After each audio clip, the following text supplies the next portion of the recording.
As my colleague, mine started as childhood as well. I've seen domestic violence early on. I've seen domestic violence all through my life. And I'm not new to this, you know. And she's right, you have to break the silence. You just can't sit and not say anything. You know, you have friends, you have different peers that you know that may be going through some things. Be that voice for them. Be that person that's going to step up and say, you know what, enough is enough. You know, I had someone do that for me. And when that person, if you ever heard of the book called A Caged Bird, I was that caged bird. I couldn't sing, I couldn't talk, I couldn't fly, I couldn't do anything. But once I gained my freedom, I became that sparrow. I can go anywhere I wanted to go, I could do anything I wanted to do. And I was once a student, like each one of you, going to school for my phlebotomy. I was still that caged bird because my ex-husband, he would control what time I got out of class, who I would talk to in my class, what time I would go to class. And if I was late, I was either talking to somebody in there. It's all diversion, it's all control. Like they say, the warning signs is isolation. You know, what you wear, where you go, who you can talk to, isolating you from your family. I was a product, I'm gonna say a product of domestic violence. I'm no longer. I'm an overcomer, I'm an overachiever. And for this knee replacement, this is a product of domestic violence. This is a product of staying for 10 years. And I have to have another knee replacement because that comes from all of the falling, all of the crawling away. I have partial hearing in my right ear. Some good days I can hear, some good days it's muzzled. You know, I have aches and I have pains, but I thank God that I'm here. I'm not going to linger on what I should have done, why I stayed. We all stay from different reasons. I stayed because of my son right there. I have 3 kids, 4 that were living, but 1 passed away from trisomy 18. I stayed because I didn't want them to be that statistic of kids not having a father, especially in the African American community. So I stayed.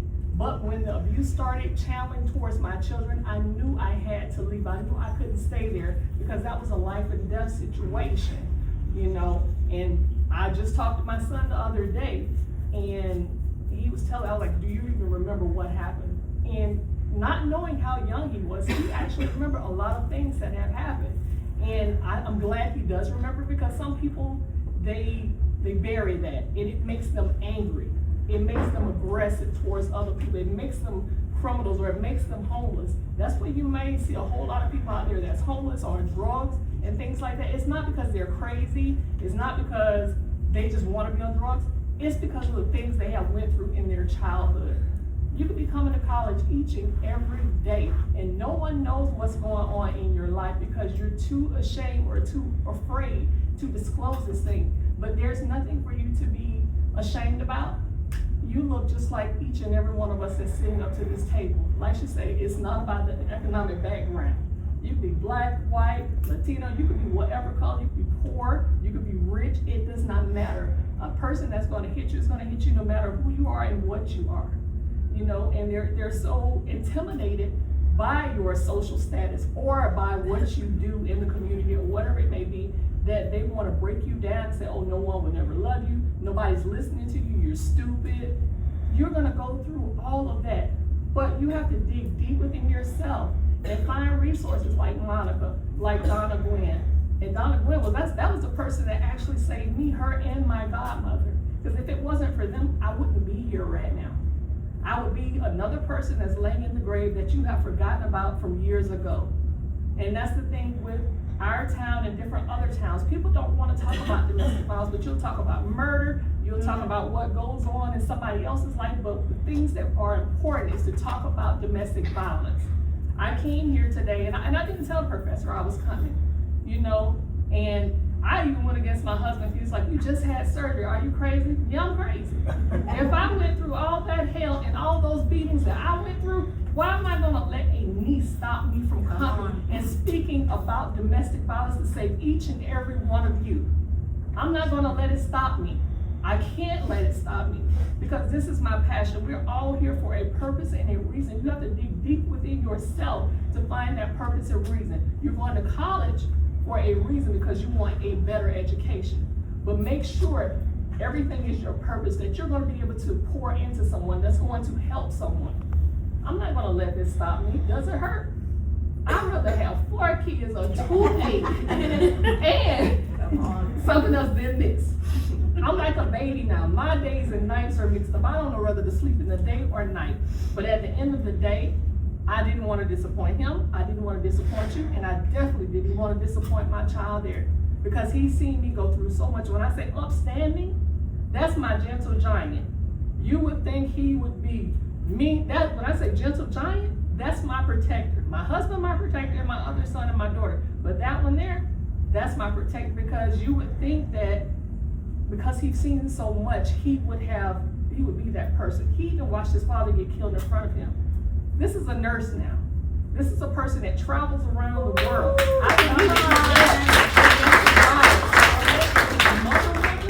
Stop him. So my thing of it is, if you know someone that's going through domestic violence, or you may be going through domestic violence, there's help.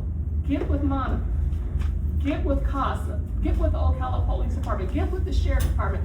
Get with the college educators. Because just because you're looking at her as a professor or doctor, you don't know what they go through in their everyday life or what they have went through. There's somebody in every area or corner that can help you. But you have to be that voice and say, you know what? Enough is enough. Have your strategic plan. Get with them, talk to them in code. I watch every day online. And there's these videos where there's women that have been abducted or need help and they have their hand. Don't ignore that. That's not somebody that's trying to be fresh with you. Somebody's actually asking for help. Don't turn your back on them and not help. Because you don't want to see that person on the news and you say, I wish I would have, I could have. No, because you don't know, that could be your child, your sister, your brother, your mother, or whoever it may be. In every family in America, somebody is going through something. Domestic violence, murder, drugs. So nobody is above anybody. I always look at myself. I try to stay humble. I'm low key. I stay to myself. I watch everything. But my passion, again, is to help someone else. So you don't have to walk on a walker. You don't have to go in and know that your leg is bone on bone, rubbing against each other. This is the second surgery on this one. This will be the third surgery on this one. The hearing will never be repaired, but at the same time, I still have my life because someone spoke out for me, and it's time for me to speak out for each and every one of you. So break that silence, be that voice, and love yourself. It's not what people call you, it's what you answer to. People will try to break you down as low as a dog, but at the end of the day, when you keep picking at that dog and picking at that dog, will bite eventually. So when you bite, that's you breaking your silence and getting your freedom. Because a dog won't stay for long when somebody's abusing them. They're going to run away. So run to the right sources. That's going to help you. And don't look back. Because they're going to tell you, I'm going to whine you, I dime you, or I love you, I'll never do it again. That's a lie from the pits of hell. They will do it again, but this time they will cover it up a little bit worse. They will say, they will make you feel the lowest of low, and they will never let you forget what they have done. Never let you forget. And this time you may not make it out. Because like my ex-husband told me, I will kill you and the children, put you in the trunk and bury you. Nobody else will ever know where you're at. And he was in the military. And I believed it. So I knew once he went to work that day, and I went to work that day, and she was my boss, but she's my godmother, and her daughter. And when I say I hated that girl, I hated her. We were at a meeting, and she had said, what's wrong with your face?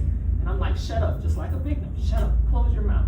She took me to her mother, and her mother said, what is wrong with you? And she knew something wasn't right. Always follow your intuition. It never lies to you. I don't care if you're a man or a woman. When you know something is not right about a person, it's usually not right. So she said, well, what's going on? And she saw my face. Excuse the expression, I know this on video. She said, I'm gonna kill this son of a bitch. She drove me as fast as she could to the police department. And I already knew Donna, but that's when I gained my freedom. He ended up going to jail. He got out. I I ended up getting, you know, my stuff out of the house, clothes on my back, the car he was, had purchased, and she moved us in a home in the Shores. He found me through the Department of Children and Family because they slipped up and put my address on one of the papers. So I started running and kept running from different houses and running like the burning bit. I kept running and running and running. But you come to a point that you have to stop running. You have to let them know you're in control. You're not in control anymore. You know, take classes, self-defense classes. Go to these different workshops that domestic violence, they put on. Don't be like people in the community that want to stay closed mouth. Because when they're closed mouth like that, 9 times out of 10, they're either going through it or they're hiding it from what they're doing. So anytime you can talk about domestic violence, talk about it. Be that sparrow. Don't be that cage bird like I was. Speak out.